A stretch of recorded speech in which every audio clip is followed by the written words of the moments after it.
A primeira batalha, Mons, 1914. Agosto de 1914. O mundo testemunhava o início da Grande Guerra.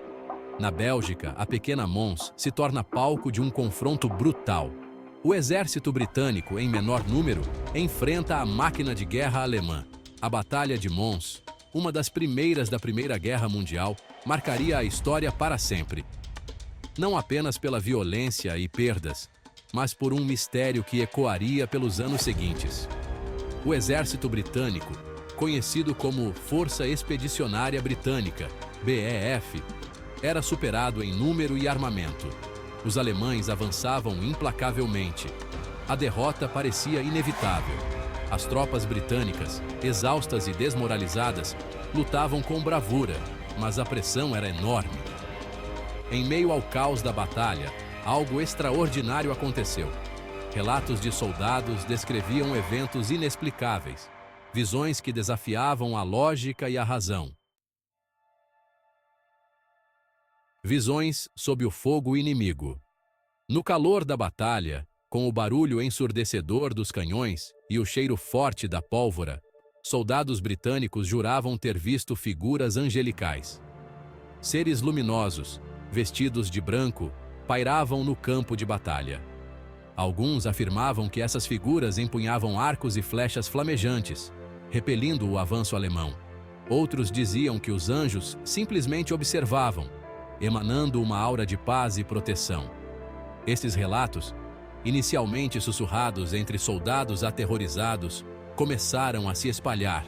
As histórias, cada vez mais fantásticas, atravessavam as trincheiras como um rastilho de pólvora. Homens que nunca acreditaram em milagres agora se agarravam a essas visões como um farol de esperança. Afinal, o que mais poderia explicar a inesperada resistência britânica diante de tamanha força inimiga? Anjos na trincheira. Relatos se espalham. Com a volta dos primeiros veteranos da Batalha de Mons, os relatos das aparições celestiais chegaram à imprensa britânica. Jornais como o Evening News e o Daily Sketch publicaram histórias emocionantes sobre os anjos de Mons. Cartas de soldados descrevendo as visões eram lidas em voz alta nas igrejas. A história se espalhou como um rastilho de pólvora, alimentando a imaginação do público. Mas a narrativa evoluiu com o tempo.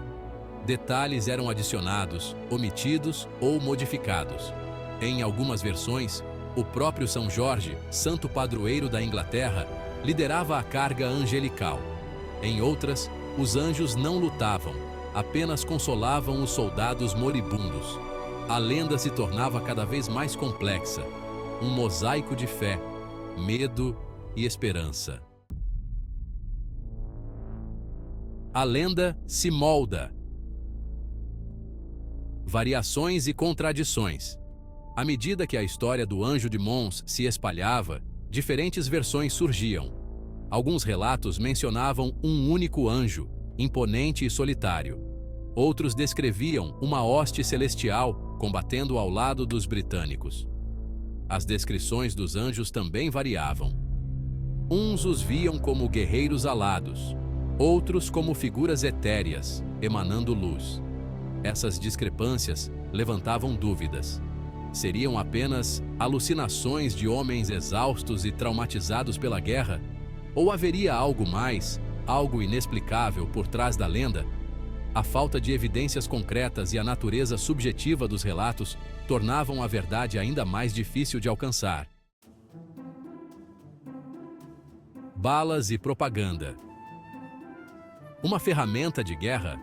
Céticos argumentavam que a história do Anjo de Mons era pura invenção, uma mentira conveniente, criada para levantar o moral da nação em tempos de guerra.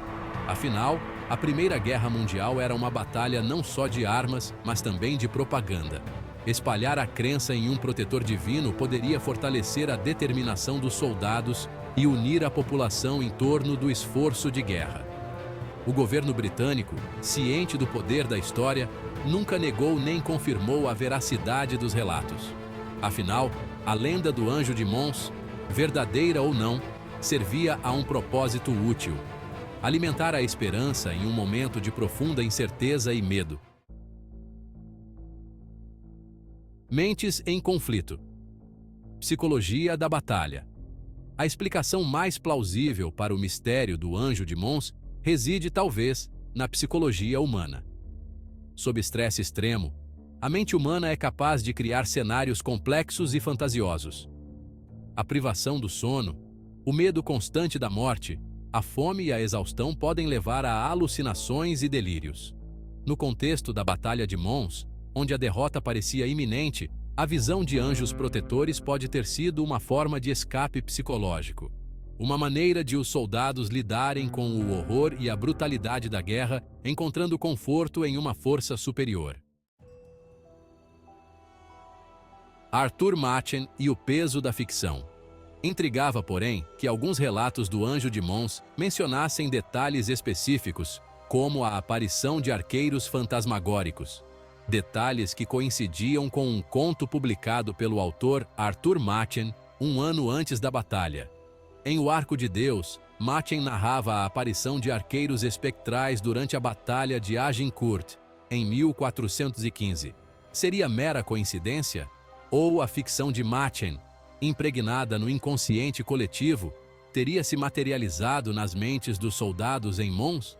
A influência da literatura na psique humana, especialmente em momentos de crise, é um lembrete do poder da imaginação. Lenda urbana. Nascida na frente, criada em casa. O Anjo de Mons, independente de sua origem, transformou-se em uma lenda urbana. Nascida nas trincheiras da Primeira Guerra Mundial, a história foi moldada, recontada e amplificada ao longo dos anos. A narrativa evoluiu, incorporando novos elementos e se adaptando às necessidades e crenças de cada época. Essa capacidade de adaptação é característica das lendas urbanas. Elas refletem nossos medos, esperanças e anseios. No caso do Anjo de Mons, a lenda encarna o desejo humano por proteção e consolo em tempos de crise. Um símbolo de fé, esperança em tempos sombrios. A Primeira Guerra Mundial foi um período de trevas e desesperança. A carnificina sem precedentes nos campos de batalha europeus abalou a fé da humanidade. Em meio a essa atmosfera de horror e desilusão, a lenda do Anjo de Mons oferecia um vislumbre de esperança. A crença em uma intervenção divina, por mais improvável que fosse, proporcionava consolo aos soldados no fronte e às suas famílias angustiadas em casa. Afinal, se anjos protegiam os bravos rapazes na batalha, talvez houvesse ainda esperança para a humanidade. A força da crença, a necessidade do milagre, a persistência da lenda do Anjo de Mons, mesmo diante da falta de provas concretas, revela a força da crença humana. Em momentos de crise, buscamos significado e esperança em eventos extraordinários. A necessidade de acreditar em algo maior que nós mesmos, em algo que transcende a dor e o sofrimento, é inerente à natureza humana. O Anjo de Mons, seja um produto da imaginação, da propaganda ou da fé genuína, tornou-se um símbolo poderoso dessa necessidade humana de acreditar. Um lembrete de que, mesmo nas situações mais sombrias, a esperança pode florescer nos lugares mais inesperados. O Anjo de Mons na cultura popular. A lenda do Anjo de Mons transcendeu os campos de batalha da Primeira Guerra Mundial e se consolidou na cultura popular. Livros, filmes, peças de teatro e músicas foram inspirados pela história, explorando seus diferentes aspectos e significados. A história do Anjo de Mons continua a fascinar e intrigar o público, gerando debates acalorados entre céticos e crentes. A lenda se tornou um prisma através do qual podemos analisar a Primeira Guerra Mundial, suas consequências e o impacto duradouro no imaginário popular. Um legado duradouro, mistério e memória. O mistério do Anjo de Mons permanece sem solução definitiva. As evidências são inconclusivas, as teorias variadas e controversas. Mas talvez o mais importante não seja a busca pela verdade literal, mas sim o significado que a lenda adquiriu ao longo do tempo. O Anjo de Mons nos lembra da importância da esperança, da fé e da resiliência humana diante da adversidade. A lenda serve como um alerta, para que nunca esqueçamos os horrores da guerra e o preço pago por aqueles que lutaram e morreram por seus países. E talvez, apenas talvez, nos inspire a buscar a paz e a compreensão em um mundo ainda assombrado por conflitos e divisões. Curte e se inscreva para mais conteúdo como esses.